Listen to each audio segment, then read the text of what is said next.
See, I like to put it like this. The Lightning was amazing at everything it could do. It just couldn't do any of those things very long. I owned the 2021 F-150 Power Boost for almost 3 years and drove it 50,000 miles, and I decided it was time to get rid of it and purchase the all-electric F-150 Lightning. But after just 3 months, I decided absolutely not. I'm going back to the F-150 Power Boost, which I still think is the best F-150 you can buy. Here are some reasons why I think the F-150 Lightning is just not for me, and potentially it's not for you. First off, let me tell you what I loved about the F-150 Lightning. It was by far the smoothest F-150 and full-size truck I have ever driven. The suspension is fantastic. It is smooth as butter. The acceleration is absolutely beautiful. It gives you extra cargo space in the front because there's no engine. Everything about the truck is fantastic for everyday use. See, I like to put it like this. The Lightning was amazing at everything it could do. It just couldn't do any of those things very long. So let's talk about point number one, and that is range/battery life.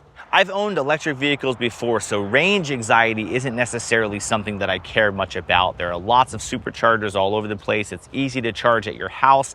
You never really worry about range anxiety for the everyday person that owns an electric vehicle. But with the F-150 Lightning, I actually found it to be a little bit more of an actual concern, range anxiety, compared to the everyday electric vehicle. Now, similar to any electric vehicle, they give you a certain amount of range that you should expect on a full charge. But I found that the F-150 Lightning wasn't even close to the range they actually said. On average, I would only get between 220 to 250 miles on a full charge, and that's if you go from 100 to 0. Most of the time when you own an EV, you're only charging to about 80%, and so you basically were expecting to have to recharge about every 200 miles or so. Now, 200 miles is not a tiny little trip. That's enough for most people to get around all day, maybe even all week if it's your everyday vehicle. The problem is, if you start to use some of the great features that the F-150 Lightning had, like the generator mode, which is something that I use a ton to charge things like computers,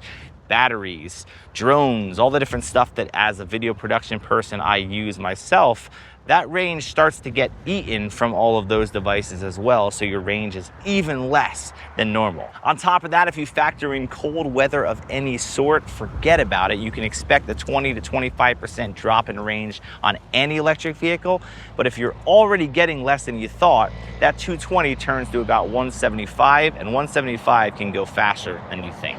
The generator mode in the F-150 is one of my favorite features, and I talked about it in the video I did about my previous Power Boost, but with the Lightning, I found myself wanting to use it actually less because every time I would go to charge something that took a significant amount of battery, I was worried about the fact that it was actually pulling from my range in my vehicle. Where a Power Boost, for example, it's obviously using some of your gas, but it's easy to refill gas. And with a full tank of gas on the Power Boost, you can get almost 700 miles. So depending on what you're using it for, if you're planning on using that generator a lot, or if you were planning on towing anything at all, just know that the Lightning is probably gonna leave you with a little bit of range anxiety, and it will probably get old pretty quickly. And speaking of charging, another thing that I was not crazy about with the F-150 Lightning is that the charge speeds themselves are much slower than other electric vehicles that I have owned. For example, if you're comparing something like a Tesla, which can charge extremely fast at their supercharging networks, the max kilowatt hour rate that would charge on the F-150 Lightning was about 150 compared to what Teslas sometimes see 250 or above. So if you factor in not a lot of range, and then even at the public chargers, not that fast, you could easily spend 45 minutes charging the Lightning.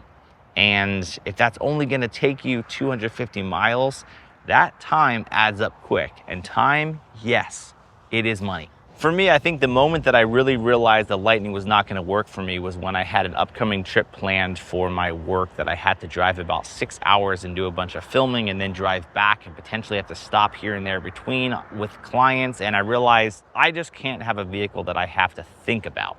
And lastly, one of the biggest reasons I got rid of the F-150 Lightning is because I felt like it was a temporary vehicle. See, when you buy an F-150 or you buy a truck, you kind of are hoping to keep that truck for a while. Now, I know the average person doesn't keep vehicles very long, but I kind of wanted to buy a truck that I could trust that I'd be able to keep for a long time and know that it's still gonna be what it was when I bought it. With electric vehicles right now, it's still so early in the whole production of them, and I think that as you're clearly seeing based on values of them used and them discontinuing them new, you can kind of count on the fact that any EV right now that you purchase in about 5 years will probably be very outdated compared to what is coming, which means that if you have an electric vehicle, you can kind of count on the fact that it's going to depreciate incredibly compared to a gas vehicle. Look at a used F-150, for example, in a standard gas form, and you'll see that the value holds pretty strong on a truck because trucks are trucks, they're great, and they last a long time. EVs, on the other hand, are not even close. I wanted to buy a truck that I know could last me for the next 10 to 15 years, maybe even longer, and I felt like it was a safe bet in my head that the F-150 Lightning, after about 5 years or 10 years, was going to be essentially useless compared to something like an EcoBoost or a PowerBoost, which has forward reliability. And I just felt like for the work that I do and for having a truck I know I really want to be able to count on, the Lightning just isn't ready for the big time. Now, I will not sit here and say that electric vehicles are not great for most people, but I think that the truck owner, the person who's considering getting a truck, clearly feels more confident right now in a PowerBoost or just an EcoBoost or some sort of full-size gas-style truck. And it's clear based on sales. It's the reason why F-150, as of December 2025, said that they are no longer even producing the F-150 Lightning anymore, and they have moved on to the next thing, which I believe is going to be an updated PowerBoost maybe. But sales have kind of told them the truck owner doesn't really want an electric truck, and I can kind of understand why. So what did I decide to buy instead?